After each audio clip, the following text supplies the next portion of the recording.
बच्चों, अब हम मेंडल का द्वितीय नियम देखते हैं।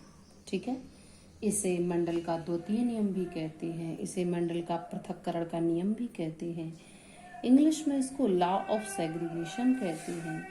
और ये नियम भी एक संकर संकरण के अंतर्गत ही आएगा। ठीक है, यहाँ पर फिर से आप याद रखेंगे, अगर प्रश्न आता है कि एक संकर संकरण क्या है समझाइए, तो आप प्रभाविता का नियम तथा पृथक्करण का नियम दोनों ही नियम बताएंगे। ठीक है, ये दोनों ही नियम एक संकर संकरण के तहत आएंगे। अब हम देखते हैं द्वितीय नियम पृथक्करण का नियम। देखिए पृथक्करण का नियम क्या है।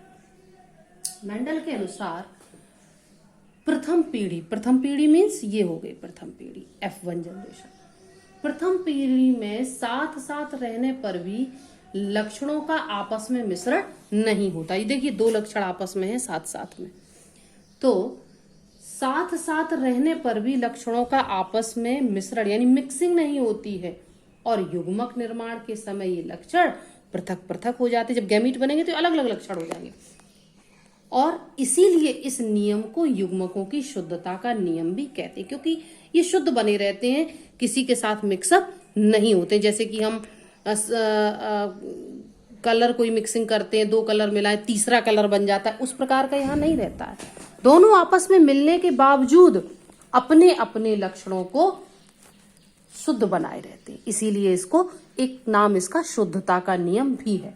अब इसको हम रेखा चित्र के माध्यम से समझ लेते हैं। तो देखिए F1 जनरेशन, अब F1 जनरेशन जो है इसके बीच हम कराएंगे स्वपरागण। ठीक है, तो F1 जनरेशन को हम ले लेते हैं। तो ये हमने लिखा F1 generation.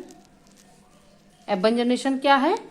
Capital T small t और कैपिटल T स्मॉल t, ये F1 जनरेशन है। तो ये हो गए संकर लंबे,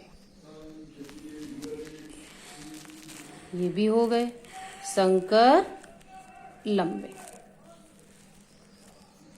अब देखिए इनका आपस में क्रॉस होगा, क्रॉस को ध्यान से देखेंगे और इसी प्रकार से अपनी कॉपी पर बनाएंगे। क्रॉस कैसे होता है? कैपिटल टी को इन दोनों से क्रॉस कराना है और स्मॉल टी को इन दोनों से क्रॉस कराना है। तो एक व्यवस्थित रेखा चित्र है जिसके माध्यम से ही हम इन्हें अटैच करेंगे।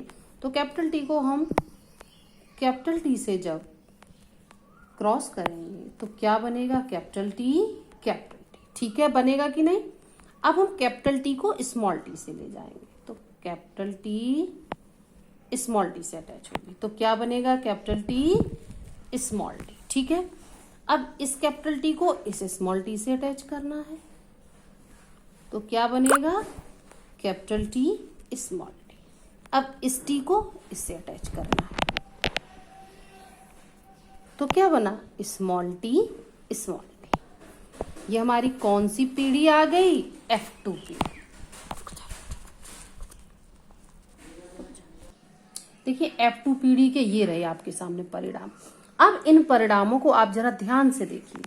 ये पौधा कैसा है? लंबा। ये पौधा कैसा है? लंबा। ये पौधा कैसा है? लंबा। लेकिन ये पौधा कैसा है? बौना। दिख रहे हैं आपको? यानी कि अगर दृश्य रूप में पूछा जाए कि फिनोटाइप इसका रिजल्ट क्या है, तो आप सीधा सीधा कह देंगे 3:3 लंबे प्राप्त हो रहे हैं जबकि 1 बौना प्राप्त हो रहा है। ये आप दृश्य रूप में कह सकते हैं, पौधों को देखकर आप कहेंगे। ठीक है, कि भाई इनका जो अनुपात है वो हमें 3:1 का मिल गया अनुपात, हमें 3 लंबे मिले 1 बौना मिला। ठीक है, लेकिन अब जरा इसके हम जीनोटाइप में जाते हैं। जब हम जीनोटाइप में जाएंगे तो ये रेशियो बदल जाएगा। ये तो रेशियो हो गया दृश्य रूप का, अब दूसरा रेशियो है जीन रूप का। अब जीन रूप में जरा ध्यान दीजिएगा, प्योर लंबे कितने हैं? 1। ठीक है, संकर लंबे कितने हैं? 2। और प्योर बौने कितने हैं? 1। तो अगर ये देखिए यहां भी प्रश्न दो प्रकार से आता है, ये बहुविकल्पी में भी आ सकता है कि मेंडल के द्वितीय नियम के जीन रूप का अनुपात बताइए, या मेंडल के द्वितीय नियम के दृश्य रूप का अनुपात बताइए। तो ये देखिए दृश्य रूप और जीन रूप दोनों, जो फिनोटाइप और जीनोटाइप दोनों के अनुपात अलग अलग हो जाएंगे। देखिए capital T pure, capital T संकर और स्मॉल टी बॉनी। ठीक है, अब हम पृथक्करण का जरा नियम देख लेते हैं। पृथक्करण का नियम क्या कहता है कि जब F1 जनरेशन, ये F1 जनरेशन है, यही तो मिला था कैपिटल टी स्मॉल टी, तो कैपिटल टी स्मॉल टी लिया कि जब F1 जनरेशन में साथ साथ रहने पर भी लक्षणों का आपस में मिश्रण नहीं होता। देखिए साथ साथ थे लेकिन ये लक्षणों का मिश्रण नहीं किया। युग्मक निर्माण के समय ये लक्षण पृथक पृथक हो जाते हैं और अपने आप को अलग अलग प्रदर्शित कर। देखिए साथ में थे इसके बावजूद बौनापन बना रहा, मिक्सअप नहीं हुआ। साथ में थे, संकर थे, लेकिन प्योर लंबापन बना रहा। यही पृथक्करण का नियम है कि ये एक साथ रहते हुए भी अपने गुणों को बनाए रहते हैं, अपने लक्षण को मिक्स नहीं होने देते हैं, अपने लक्षणों को शुद्ध बनाए रखते हैं। अतः इसको शुद्धता का नियम भी कहते हैं।